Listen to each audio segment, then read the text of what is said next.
Friends, welcome to Jiku Diaries for the review of the last two Group 1 Super 8 matches that decided the two semi-final spots remaining.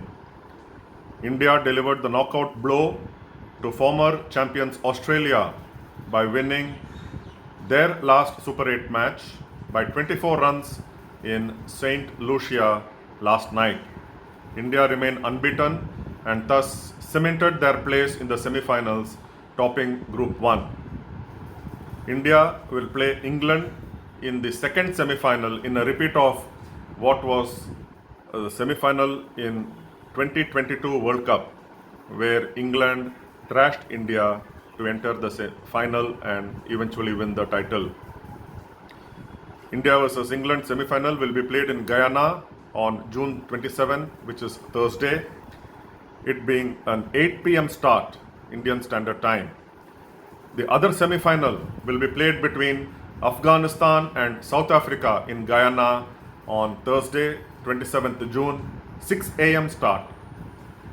Afghanistan created history by winning their first match against Australia in any World Cup a couple of days ago, and they continue to create history by entering the semi-final of a World Cup for the first time in any format. Afghanistan also gave Australia the knockout blow as they defeated Bangladesh in the last Super 8 match for Rashid Khan's men to enter the semi-final. Afghanistan won by 8 runs in a match that was exciting till the last ball was bowled when Naveen-ul Haq, the man of the match with 4 wickets, trapped Mustafizur Rahman leg before wicket to signal Afghanistan victory. So Afghanistan will travel to Trinidad and Tobago to play South Africa in the first semi-final on June 27 at the Brian Lara Cricket Academy Stadium. So it's bye-bye Australia from this World Cup. In St Lucia last night, it was Rohit Sharma and India all the way. India posted the second highest total of this World Cup, 205 for 5 in 20 overs, courtesy Rohit Sharma's fireworks, and India later restricted Australia to 181 for 7. The margin of defeat for Australia brought down their net run rate from plus 0.223 to minus 0.331, but in the end result, it became immaterial as Afghanistan just needed a simple victory against Bangladesh, which they achieved, and so it was goodbye Australia. Australia won the toss, chose to field, and succeeded in dismissing Virat Kohli for his second duck of this World Cup. I have always maintained that Kohli should not be opening, but he be batting at his regular number 3 position, and if that was to accommodate Rishabh Pant at number 3, which is a huge decision that the Indian team is taking, even if it has to come at the expense of Virat Kohli and his failure. But then, as long as India team is winning, then you may ask, what is your problem? Well, be that as it may, Rohit Sharma played a wonderful knock, reaching his second 50 of this World Cup in only 19 deliveries, dominating the Australian bowling, especially Mitchell Starc, of whose second over he knocked 29 runs, the third over of the innings. This included 4 sixes, 1 4, besides a wide sent by Mitchell Starc. This was an exhibition of attacking batting from Rohit Sharma and also a statement that he could actually play left-arm medium pacers and not a bunny against this kind of bowling. Certainly, it was a moral victory for Rohit Sharma on that front. Sharma's approach in this World Cup, as has been the case in recent times, has been to unsettle the opposition bowlers from the first ball, and it clicked very well as when he reached his 50, the Indian team's score was 53 with a wide that was bowled by Mitchell Starc and Rishabh Pant giving him company on 2 being the other scores. Rohit's 50 included 5 sixes and 4 fours. Except for a top edge of Mitchell Starc flying over third man, the others were neatly off the middle of the bat, a couple sailing over covers and the others between mid-wicket and long on. Rohit did not stop there. He treated Marcus Stoinis and Adam Zampa like club bowlers and continued to look for sixes even as the field spread. He shared 87 with Pant for the second wicket in only 38 balls, with Pant falling to a Josh Hazlewood catch off the bowling of Marcus Stoinis. Rohit Sharma looked set for his 6th T20 International 100 and the first to score a century in this World Cup, as the highest individual score was 98 by West Indies Nicholas Puran. But Rohit fell to a yorker from Mitchell Starc, playing it onto his stumps. So Starc had the last laugh in his comeback over the 12th of the innings. So Rohit fell for 92 in only 41 balls, a strike rate of nearly 225 with 7 fours and 8 sixes that made up for 76 runs of his total, or 92, that is 83% of his score. Against Starc alone, he scored 33 runs with 4 sixes and 2 fours before he was dismissed. Starc took his second wicket, that of Suryakumar Yadav, who followed his wide delivery and edged to wicketkeeper Matthew Wade. But that was not before Suryakumar Yadav helped himself to a 16-ball 31. Hardik Pandya and Shivam Dube also made useful contributions, and this Indian team is happy with such 20s and 30s from their batsmen in quick time, and if that means that it unsettles the opposition, then they are very good contributions. Dube used 22 balls for his 28 and Pandya 17 balls for his unbeaten 27. In between Rohit Sharma's blitz and the rest of the Indian batsmen's carnage, one Australian bowler stood out.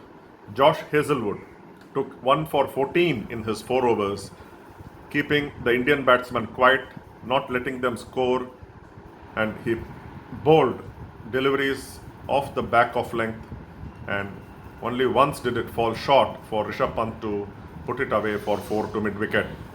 Josh Hazlewood bowled 13 dot balls and considered only 4 in that brilliant display of seam bowling. The next best economical bowler for Australia was leg spinner Adam Zampa, who went for 41 runs in his 4 overs without a wicket. The bowler who took hat-tricks in each of the 2 matches, Pat Cummins, went wicketless, going for 48 in his 4. Australia needed their openers to fire and go in the manner all the way if they were to enter the semi-final. But Arshdeep Singh had David Warner edge and away-going delivery from the left-hander to Suryakumar Yadav at first slip. That was the 3rd match in which Arshdeep Singh took a wicket in the power play, adding his tally of wickets inside the 6 overs in this World Cup to 5, following 2 each against USA and Ireland. Australia were equal to the challenge of chasing 206.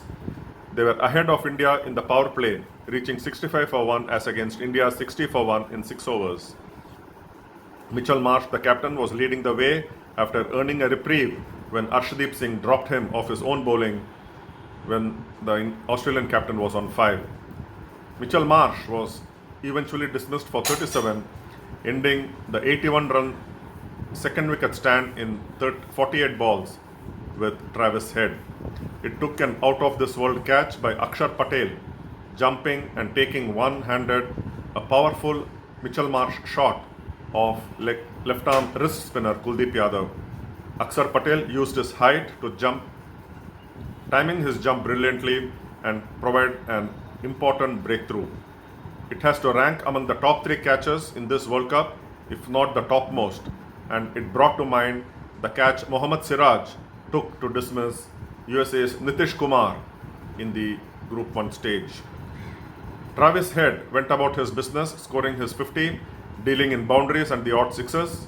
Glenn Maxwell, who returned to form with a 50 against Afghanistan in a losing cause in the previous game, joined the party and took a special liking to Ravindra Jadeja, reverse hitting him for a 6 and a 4. However, Maxwell fell to another left-arm spinner, the wrist spinner this time, Kuldeep Yadav, getting the ball to go the other way and foxed Maxwell, who stepped out, missed, and was bowled. At this stage, Australia 128 for 3 needed 78 from 41 balls. Head was still there with 63 when Maxwell fell. The golden arm of Akshar Patel this time, his left arm, came to the fore as he removed a reverse hitting Marcus Stoinis for 2, caught at point by Hardik Pandya in the second attempt. India under pressure held on to their catches, some smart ones, with Rohit Sharma holding on to a Travis Head skyer of Jasprit Bumrah, the opener falling for 76 in 43 balls in the 17th over, and Kuldeep Yadav dived forward to catch Matthew Wade in the next over of Arshdeep Singh at short third man. Arshdeep Singh took his third wicket, that of dangerous Tim David, who edged a full toss to short third man Jasprit Bumrah as India nailed it against Australia. Later, in the last Super 8 match in St Vincent played this morning, 6 am IST, Bangladesh bowlers, led by leg spinner Rashid did well to restrict Afghanistan to 115 for 5 in 20 overs on a tricky, slow pitch that made stroke making difficult. Bangladesh needed to meet the target in 12.1 overs to qualify for the semifinals and deny Afghanistan the semifinal spot. For Afghanistan, even a no result with help from the rain was enough to enter the last 4. Rain reduced the maximum overs to 19 for Bangladesh to achieve and a revised target of 114 under DLS method.